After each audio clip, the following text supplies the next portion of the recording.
better numbers,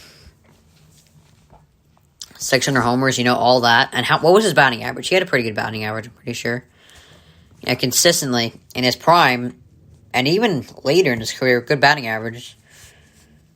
So I'm going with Pujols. I know people are probably going to disagree with me with that, but I mean,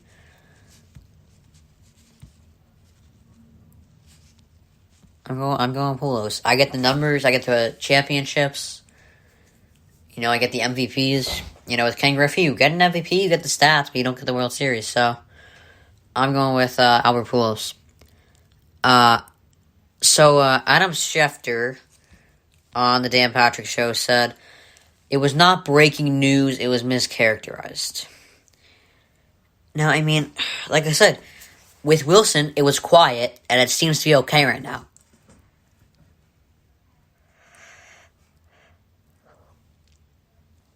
And it's been quiet, so something has to be happening. And, I mean, again, they didn't draft a quarterback on Russell Wilson. So it's probably different. And I just don't know. Like, how is it not breaking news? What was mischaracterized? What was mischaracterized about that report? I mean, I'm really not sure. But, I'm really confused. I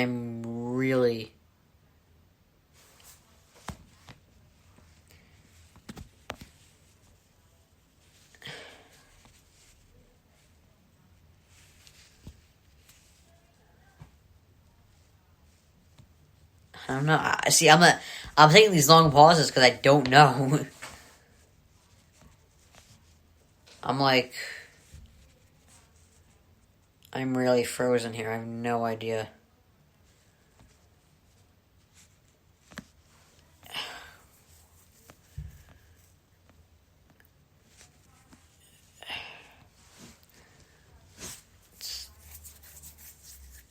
Okay. I keep taking these long pauses. I gotta stop that. I gotta just get back on the trail here. I don't know why people are confused about this. Just put yourself in Rodgers' shoes real quick. Like, be empathetic real quick. So, just say, okay, put yourself in his shoes. I just had a good season, typical Aaron Rodgers season, 25 touchdowns, under 5 picks. I think he went 26-4. 26 touchdowns, 4 picks. And then, in the first round, you hear they traded up. And then you look on Twitter and you say, oh, Packers drafted Jordan Love, quarterback from Utah. And you were not told by the team that they were drafting a quarterback. And like I said the same thing. The Vikings told Kirk Cousins that they might draft a quarterback, and they did. They drafted Kellen Mond. Not even in the first round. The Vikings didn't even draft a quarterback in the first round. They drafted one in the second or third.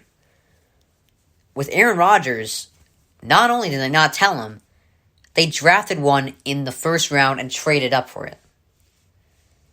And Rodgers should have a hell of a lot more respect than Kirk Cousins. And I've said this before, I think Kirk Cousins is underrated. He had 35 touchdowns, 13 picks. He had 35 touchdowns, over 4,000 yards. And I told you, there's only elite quarterbacks in the NFL throw for 30 touchdowns and...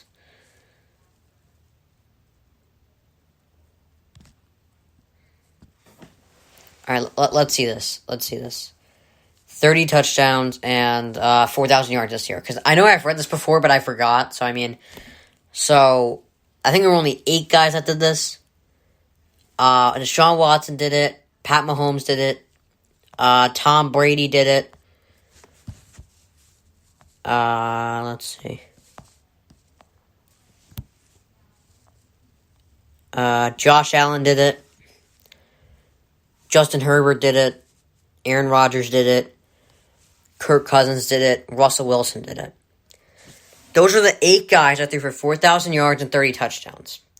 Who's the outlier? Kirk Cousins, really. Herbert looks like he's going to be doing this for years, so I'm considering him an outlier. So Kirk Cousins is the one guy that's the outlier here because he's not a top 10 quarterback. So I think he's underrated. But if they're going to tell Kirk Cousins, who, like I said, is underrated, he's underrated at best. And the Packers can't tell Aaron Rodgers, a legend, but basically a football legend right now,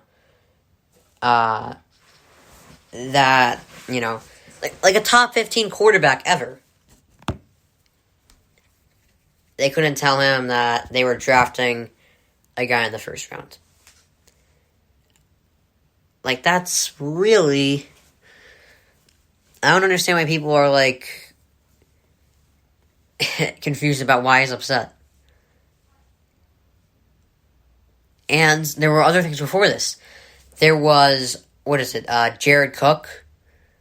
He asked him to resign Jared Cook. That was the one thing he asked. And that entire free agency, his one request was keep Jared Cook.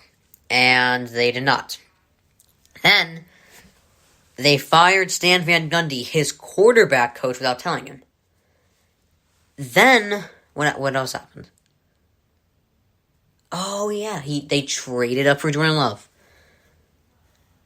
And I forgot the other one. They released Jay Kumerow 2 days after Rodgers said, I'm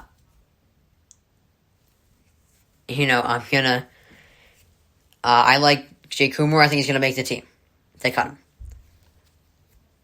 This is it's not just the Jordan Love pick. It's everything else that happened before it. That's why he's upset. Alright, so Albert Pujols, back to his release. We haven't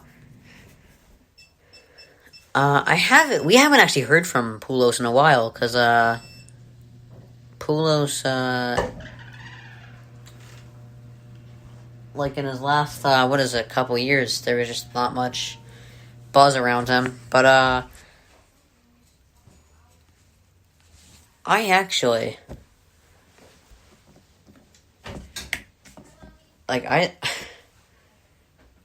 I would, by a nose, take his career over Ken Griffey Jr.'s. Because Ken Griffey had the stats, he was an icon, he got all the awards, But did he win World Series? No. See, Pujols won MVPs, he had the stats, and he won a World Series. So I'm taking Pujols' career over Ken Griffey's, even though we haven't heard from him in the last 10 years. I mean, I'm thinking his, because, I don't know if it's, to me, it wouldn't be about the, publicity you get, really. Just how well you do.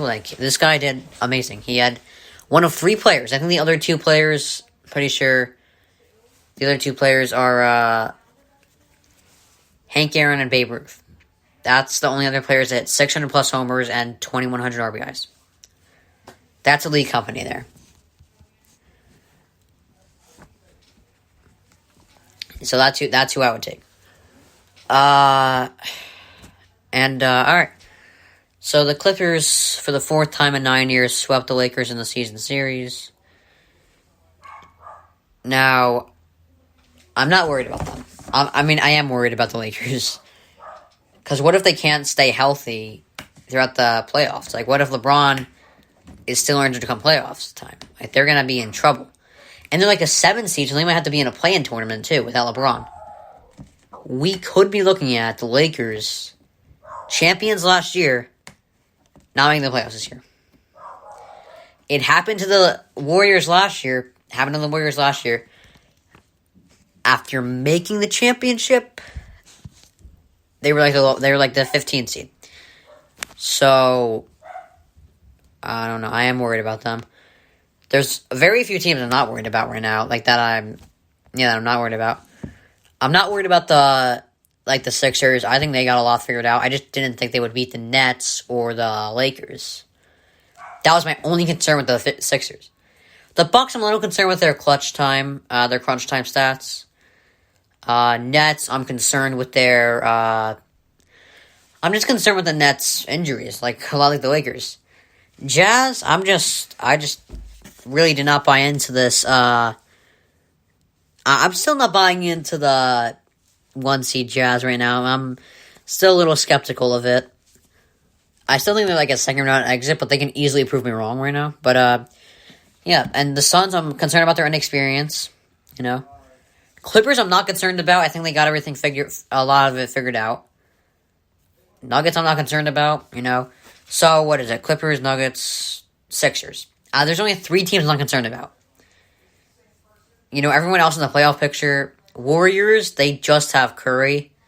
Lakers are injured. They're injury prone right now. I just don't think the Blazers are talented enough to beat any of the teams. Same with the Mavericks. Who else? Like the Bucks, I'm concerned with their crunch time play. Nets, they're injured a lot. Knicks, I feel like they might be a little too inexperienced. Hawks, probably inexperienced. And it's just, I have a lot of concerns with a lot of teams right now. Sixers, Clippers, Nuggets, I'm not concerned about. I can see all those teams going to the finals. But before the Nets figure out their injury stuff, and the Lakers, Nets and the Lakers figure out their injuries, I'm going to be concerned about them. And the Bucks, until they figure out their crunch time stuff, going to be concerned about them. And before the Suns and Jazz prove me wrong, I'm going to be concerned about them. So I have a lot of concerns. I don't know.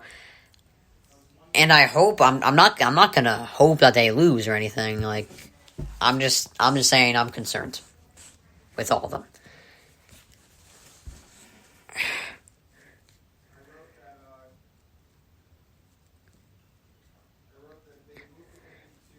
So I've been saying, like, if Jordan Love can play, you don't have to worry about Aaron Rodgers.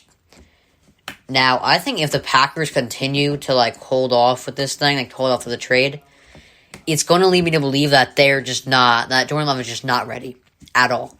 And I wouldn't blame him for that. I mean, he didn't have a training camp or a preseason last year. He shouldn't be ready at all. So, I mean, if... You have to really be careful about this. And a lot of people are like saying like 5% chance Aaron is their starter next year. Got to get Love back to practice here. Oh, God. I'm really concerned about this. I really am. But if Love can play, it's not a problem. Problem is, we don't know if he can play because we didn't get to see him last year. This should really... I really hope this, like... Hummels good against a lot. Like, as good as you think this plan was, it wasn't good. It might be good in the long term, but short term was not a good pick. And it could be bad both short term and long term. So, as genius as you think this plan was good against, it just was not smart. Aaron. You were a GM for a year, for a year, like with Aaron before this. It can be difficult, a little arrogant, but you decide, let's draft a quarterback, even though Aaron's not that washed up yet. He might be in 5 years. That's a waste of a first round pick. If you're not going to play him in the next 2 or 3 years, like I think the Packers knew with Aaron Rodgers, like they had something in him. And he fell to them. It wasn't like they traded up voluntarily for him. And it should be even... Aaron should take this personally, because the Packers could have gotten Jordan Love at 30. No one else... They got him at 26, right? Okay, so they got him at 26. Did any of those other teams need a quarterback?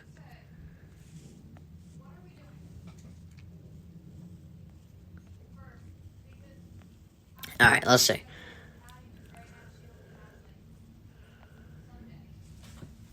Alright, so... Okay, after them was the Seahawks. The Seahawks were not going to take a quarterback. Baltimore Ravens did not need a quarterback. Titans did not need a quarterback. The Packers could have... And the Dolphins had just drafted Tua. Because they traded with the Dolphins.